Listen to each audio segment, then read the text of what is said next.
Welcome to another podcast of the Riffle series. The Riffle, a podcast series brought to you by 10 Leaves. So, imagine trying to legally penalize a massive, highly profitable bank just because they have a bad vibe. Right. I mean, it sounds completely absurd when you put it like that. It really does. Like, you're looking at their balance sheet, they're making tons of money, their loans are getting paid back on time, right? But the regulator just steps in and says, we don't really like your attitude. Yeah, which is wild.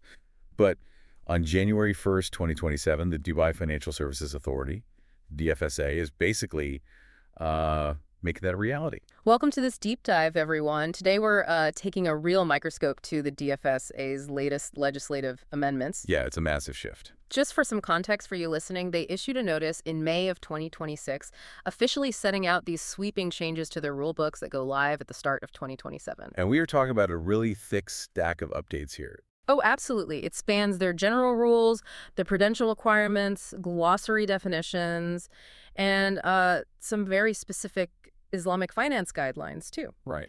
So our mission for this deep dive today is to basically cut through all that dense regulatory speak. We want to figure out how the financial world in Dubai is fundamentally rethinking risk. Because it is a profound shift, Yeah. in how we even define what a threat to the financial system actually looks like. Yeah, and as you were just hinting at with the whole bad vibe thing, that rethinking starts far, far away from the traditional spreadsheet. It really does. I mean, we're so used to looking at risk as this purely mathematical exercise. You run the ratios, you check capital reserves, and it's just a simple pass or fail. Right, black and white. Exactly. But what the DFSA is doing here is acknowledging that, well, numbers are lagging indicators. Interesting. Lagging, how? Because by the time the math looks bad, the damage is already done. So they're starting at the very top, focusing on human behavior. Okay, so looking at the general rules updates, the GEN module, it seems like the DFSA is essentially forcing these large, complex financial firms to build this invisible shield around their operations. That's a good way to put it, yeah. First off, they are mandating a dedicated risk management function. But they're being highly prescriptive about it. Right, it can't just be anybody. No, not at all.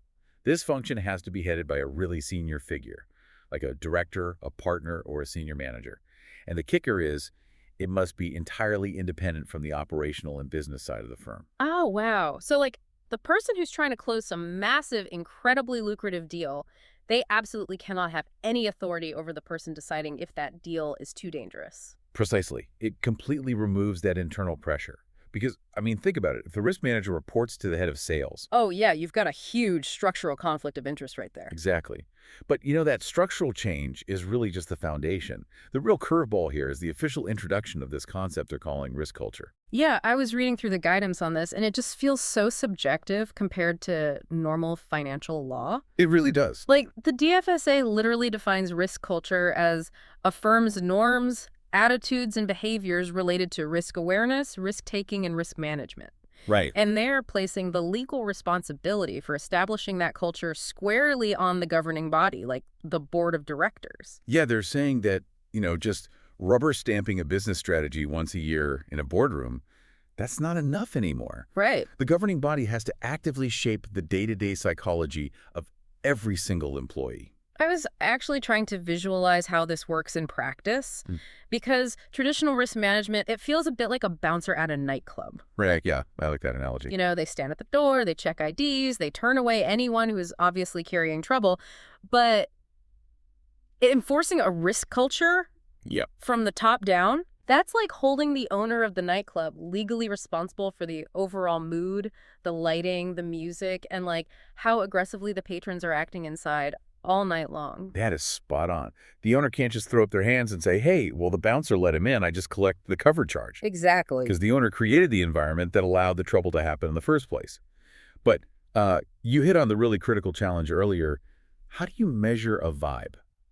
Right, because I can audit a ledger, I can count cash.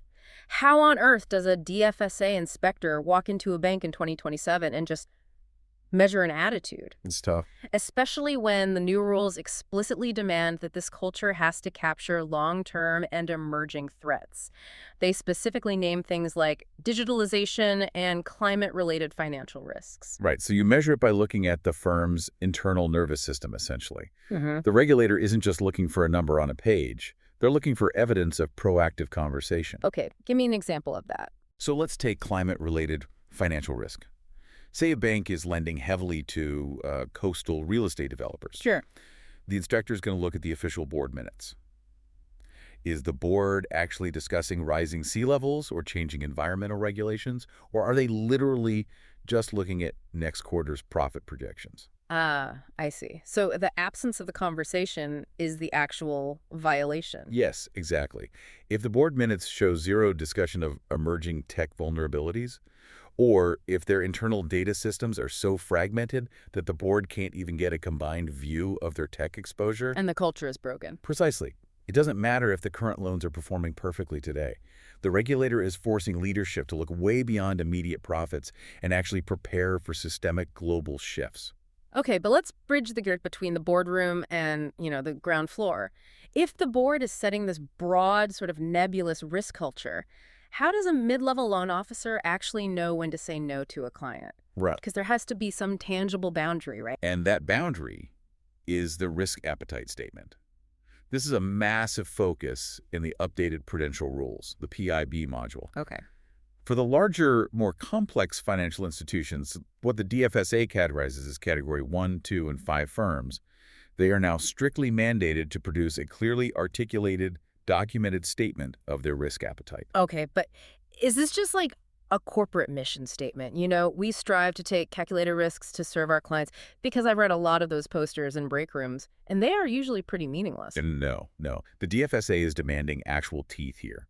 This statement has to prescribe the exact aggregate level of risk the firm is legally willing to stomach. Oh, wow. So actual math. Yes. It sets hard mathematical limits on exposures. And connecting this back to our culture discussion, this document cannot just be locked in a CEO's desk drawer. It has to be shared. It must be actively communicated to all relevant employees. If you're writing loans, you need to know exactly where the red line is. That makes sense. Furthermore, the statement must clearly outline the specific disciplinary actions that will be taken if an employee breaches those limits.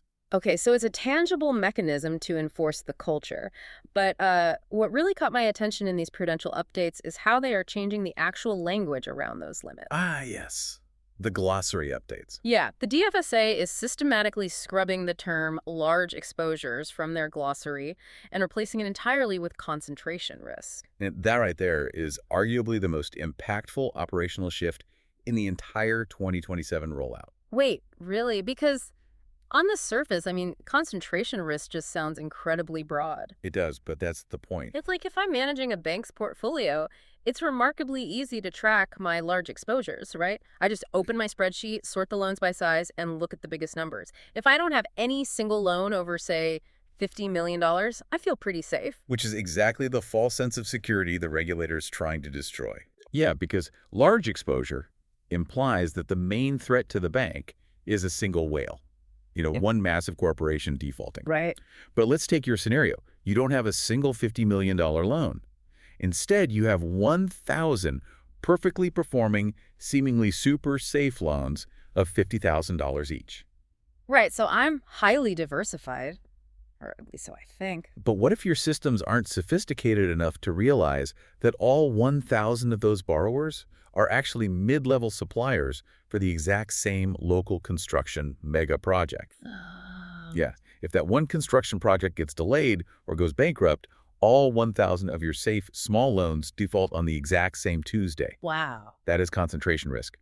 The new glossary explicitly defines it as risk resulting from excessive exposure, not just to a single counterparty, but to a particular asset class, product, collateral, currency, economic sector, or geographical region. Wow. So it literally changes the entire IT infrastructure of how a bank operates. They can't just sort by loan size anymore. Not at all. They have to aggregate data across every single department just to see if they're, accidentally betting the entire bank on the commercial real estate market in one specific neighborhood of Dubai. Exactly.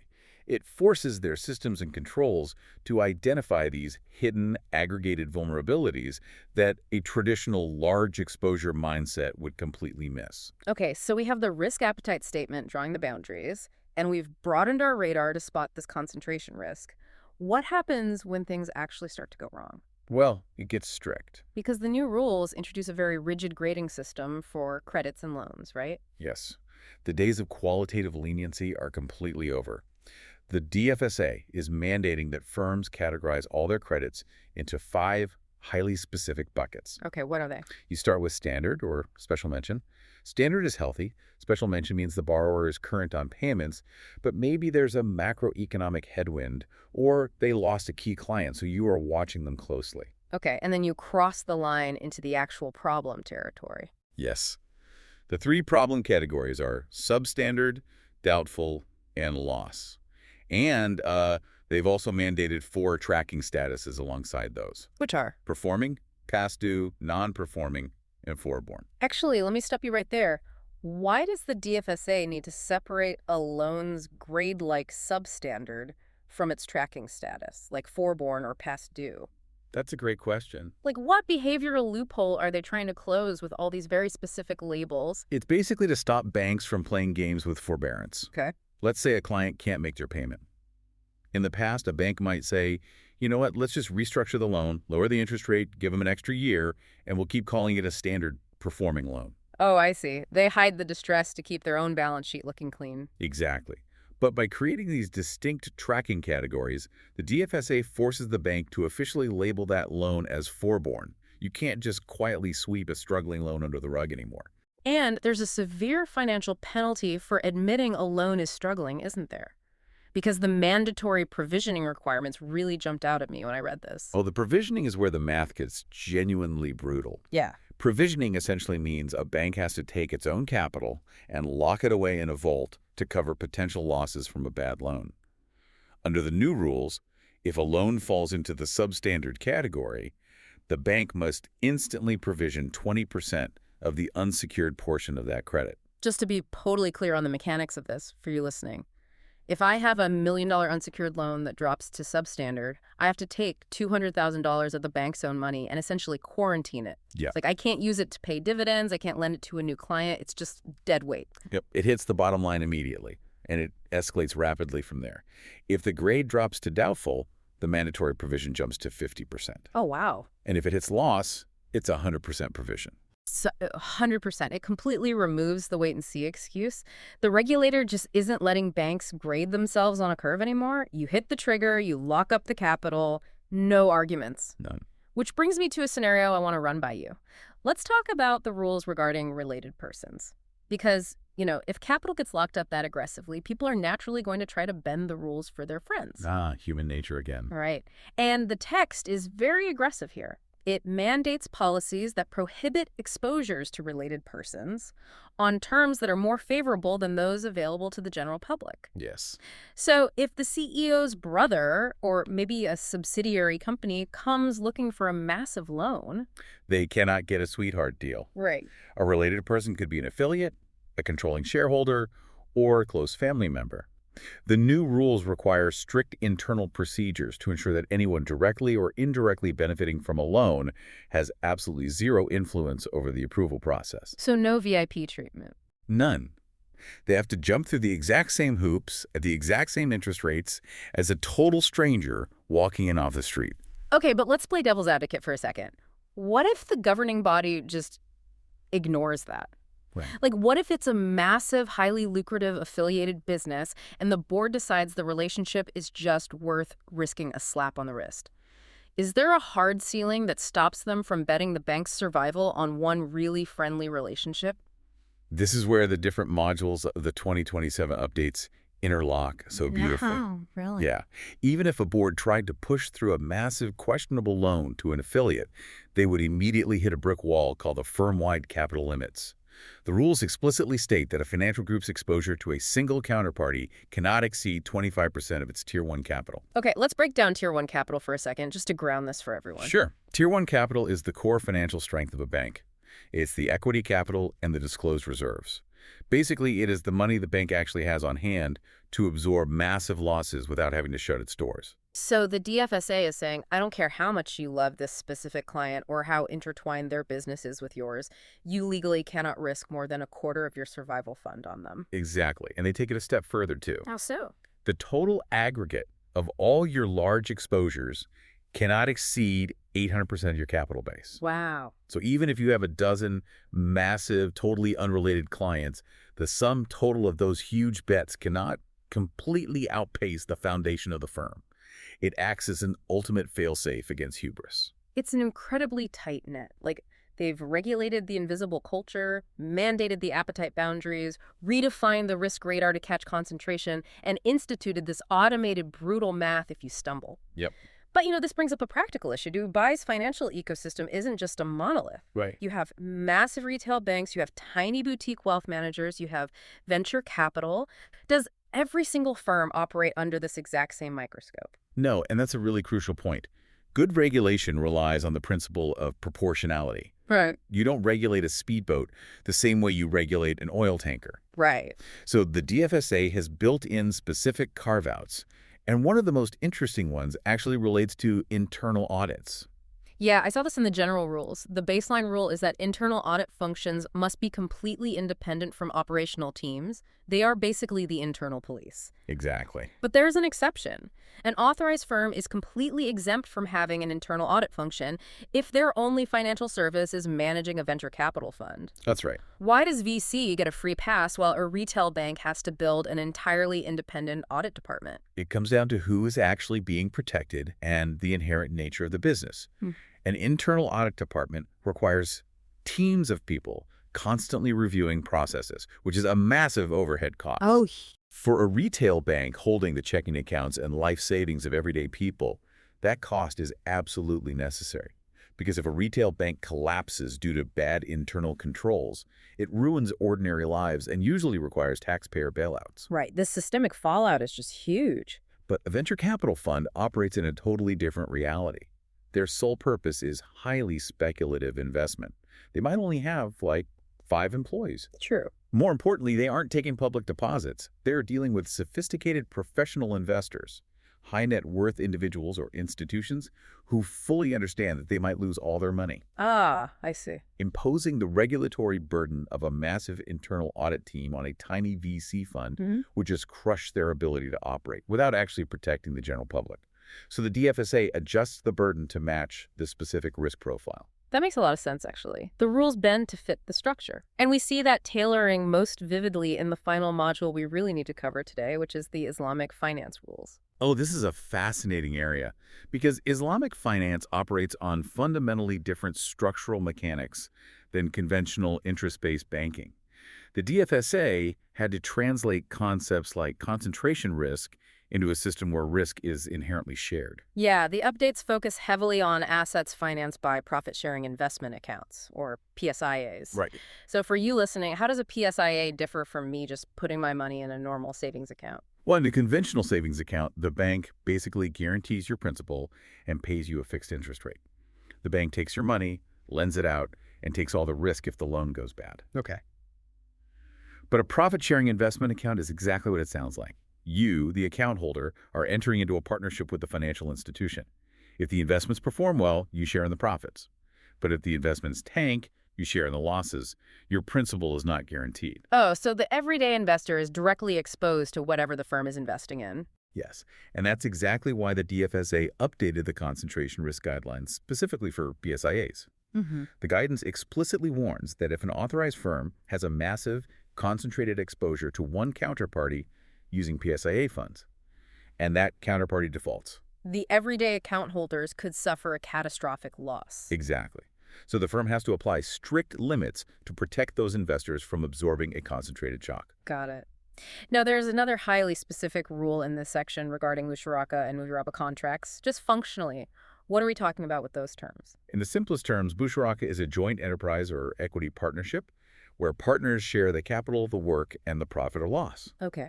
And mudaraba is a managed investment where one party provides the capital and the other provides the expertise and labor to manage it. Okay, so the new rule says that if a firm executes a musharaka or mudaraba contract, specifically to invest in things like foreign exchange, equities, or commodities, they must include the underlying assets in their market risk capital requirement. Why force them to look through the contract like that? Because a contract is really just a wrapper. Imagine a bank enters into a mudaraba contract with a partner. On paper, it just looks like a partnership agreement. But what is that partner actually doing with the money? What if they're using it to aggressively trade volatile foreign currencies? Ah, if the regulator only looks at the partnership wrapper, The bank looks totally safe. Exactly.